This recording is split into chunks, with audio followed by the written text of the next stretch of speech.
Gayagiv, Director of New Games at Supersonic.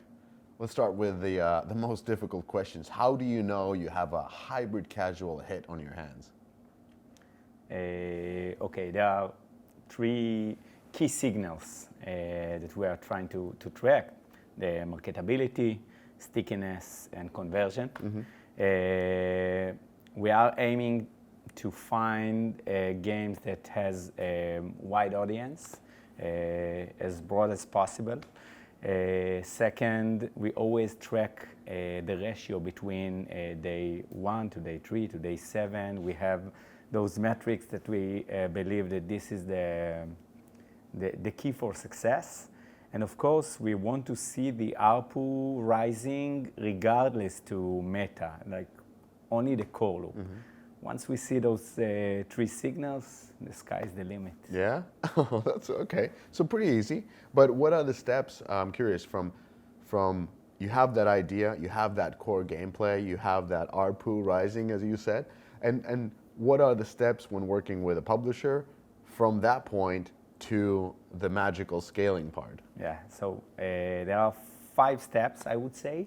First, the ideation part is super, super important. We always track the market and try to see what is the most appealing subgenres, themes, trends. Once we have it, we are running an initial test that we want to see the very start of a game, mainly focus on CPI and day 1, that's it. And if we see those 2 metrics are solid, we are starting iteration stage that focus on improving the retention of the game, mainly optimizing the core loop. If it works, 4th stage would be the ARPU ones. Probably we will optimize the economy, the monetization, and look for new ways to improve LTV.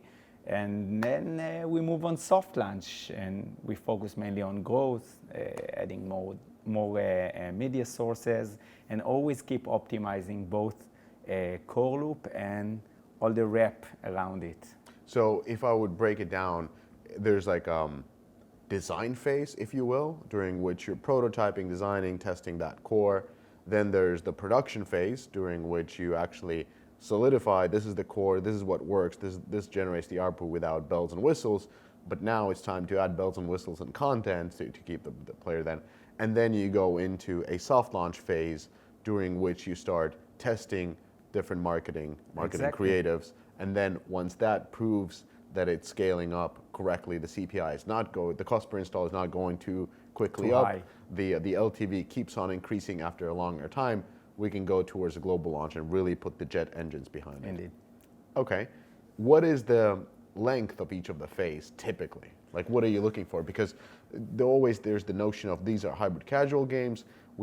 They are produced faster than a casual game. But what does faster mean? So I would start with the bottom line. Okay. The total is Yeah. 6 to 10 months. That's pretty short. Yes. That's why we are doing hybrid. We want to move fast, and if it works, amazing.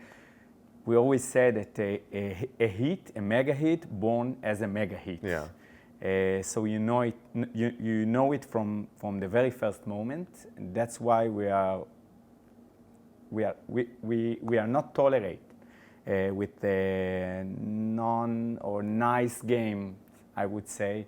If it's not going to be something profitable that we will be able to scale, probably we will kill it along the way.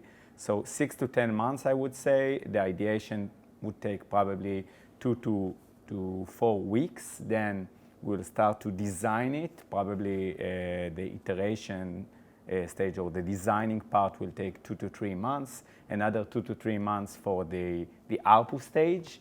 And then soft launch, it really depends on the game. It can take a month or 2, it can take 4 or 5 months. But we see the soft launch as the optimization stage. As the game will be optimized in advance, then the soft launch will be shorter and we can go live to global launch. You say you can't basically polish a game to success. What are the, how did you arrive to that conclusion? Because from a developer side, if they look at a game and if it's on the yellow, you know, it's not that bad. It's not great. I'm sure we can do it. Like, how do you, how do you come up with That's with the that? biggest misconceptions, Yeah? because many times we tend to fall in love with our product, and it's Yeah. fine. But the key is to be very straight with your game, and always to criticize it. You need to make sure that you enjoy to play it. As a user, it's very hard to do it. And when you spend your time on your couch during the weekend and you need to pick one game to play, it should be that game. If it's not, probably it's not strong enough, and you need to be honest with yourself and then to cut that rope. Yeah. So basically, the competition is so tough. Indeed. With other games, with other sources of media as well, social media, whatnot, that if you're not great, there's no room for mediocrity. There's no room for good, even. Yeah, I don't want to. I don't want it to be super extreme, but yes, the market is huge. Not always we understand what makes the tiny difference, you know, God in small details. Although I have to say, I just came back from Vietnam. We met with many local developers, and I was surprised to realize that the philosophy is there's room for everyone, like for many games, many types, and I try to be a bit more soft with that approach after that visit. Okay, I'll put it this way: you can go from medium to good, but you need to go from good to great. Like, you can't go from medium to great. Indeed. Okay, well, let's align on that. Let's talk a little bit about how does a publisher work with a developer. In your role as a head of new games, how do you work with publishers? So I would split it into two main phases, I would say. The first part, we need to support the developer. We handpicked our partners. So once we picked one and we believe in this partner, we should give him the room to build the game. So at first we need to support the partner mainly from operational perspective, to guide, to show as much references as possible, to make sure that we are going the right way.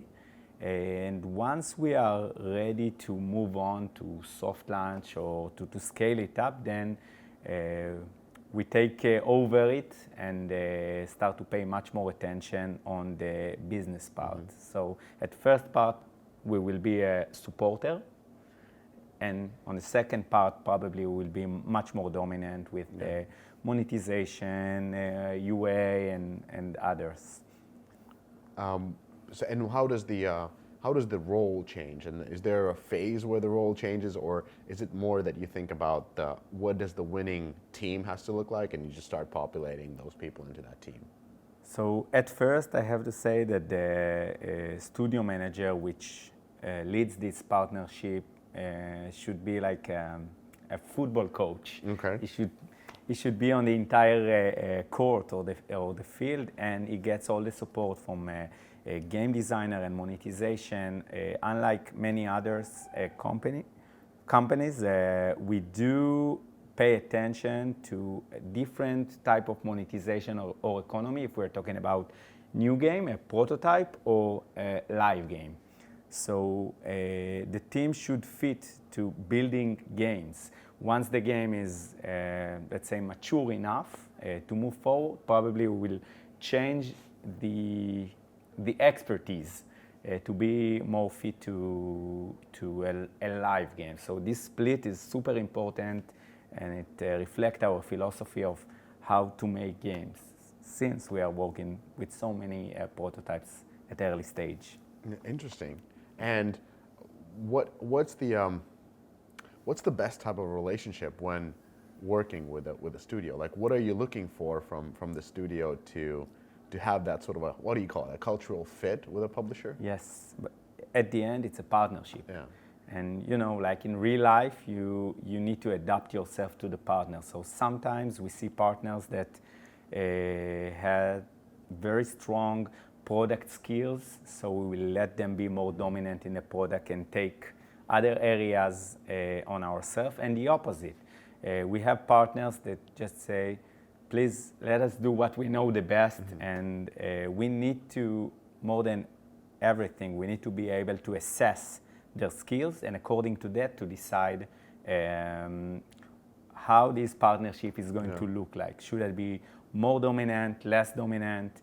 And this is this sensitivity that I would expect from my studio managers. In my career, I found out that there's two different jobs that are essentially the building of new games and then operating a live game.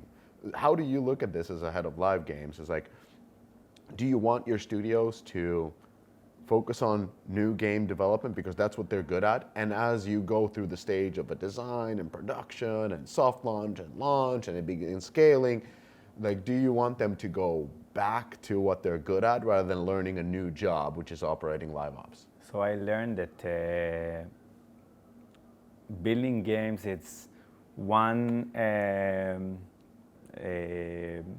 way to do games, and operating, as you said, it's another.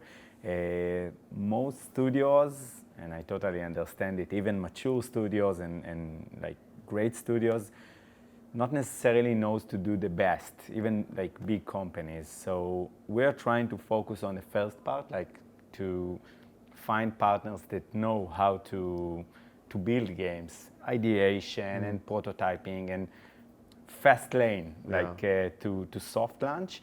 And then once the game is ready, we have our teams to support it, like to make it grow. But as a partner, I would prefer partners that mainly focus on creating new games, new concepts that are very involved with the industry, with the market trends. That would be probably my favor.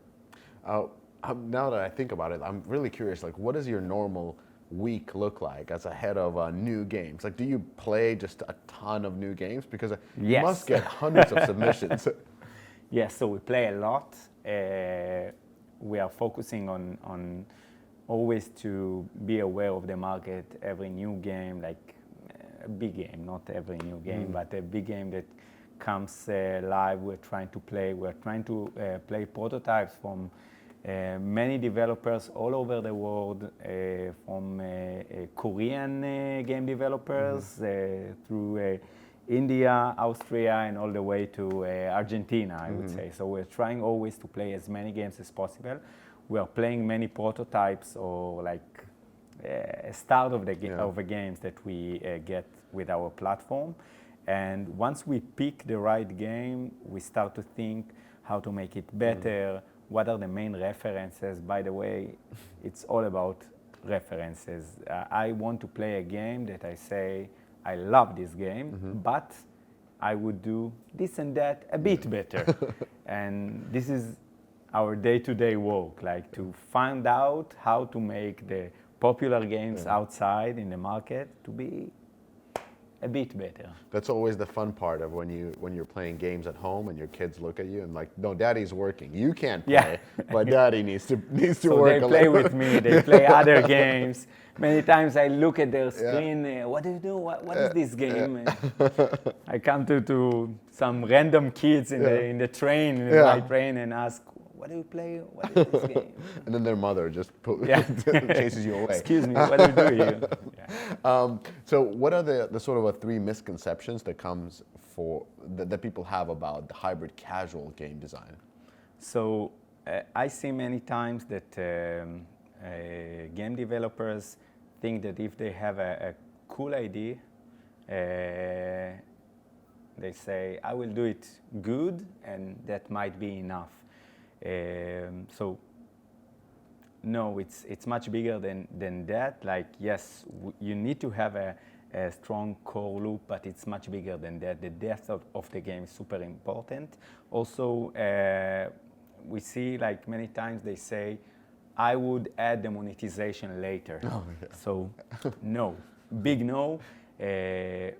Monetization is an essential part of building or designing a game, and you need to do it.